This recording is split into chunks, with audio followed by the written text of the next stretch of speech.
Hello everyone, আরও একটা নতুন ভিডিওতে তোমাদের সকলকে স্বাগত জানাই। আজকে আলোচ্য বিষয় হচ্ছে ওবিসি নিয়ে যে সুপ্রিম কোর্টে কেস চলছে সেই বিষয়ে যে হিয়ারিং, তার কি ফলাফল বা তার কি হলো সেটা নিয়ে। দেখো, সুপ্রিম কোর্টে আজকে আরজি কর মেডিকেল কলেজের যে ঘটনা ঘটেছে আমরা সকলেই জানি, সেটা নিয়ে প্রায় দিনের অর্ধেক বা প্রায় সেকেন্ড হাফ সময় লেগেছে। তো অবশ্যই জিনিসটা অনেক বেশি গুরুত্বপূর্ণ এবং সময় দিয়েছেন honourable chief justice DY Chandrachud. সেই কারণ থেকে ওবিসির ব্যাপারটা অনেকটা পিছিয়ে গেছে, যদিও এটি 34 নম্বর সিরিয়ালে ছিল। স্টেটের হয়ে যিনি কথা বলছেন তিনি হচ্ছে সিনিয়র অ্যাডভোকেট কপিল সিব্বল। তিনি বলেন যে এই কেসটার শুনানি হোক।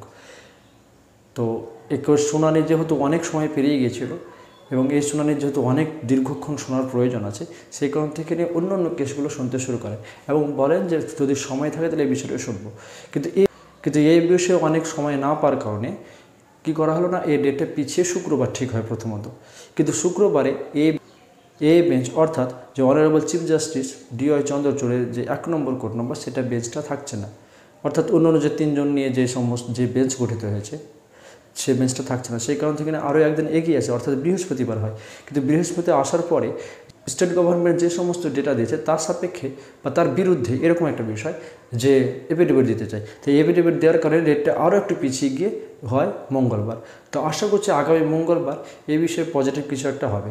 আমার বিশ্বাস যেটা নিয়ে হয়তো স্টে পড়ে যেতে পারে, কারণ এটার শুনানির অনেক প্রয়োজন আছে। কারণ এই পক্ষের ওই পক্ষের সমস্ত পক্ষের কথা শোনার পর রায় ঘোষণা হবে। তো ফলত আমি আশা করছি মঙ্গলবার হয়তো স্টে পড়ে যাবে এবং এটা অনেক লং প্রসেসের মাধ্যমে চলবে, অর্থাৎ 2-1 বছর বা হয়তো 2-3 মাস হয়তো সময় নেবে এর ফাইনাল কেস ডিসপোজ করার জন্য।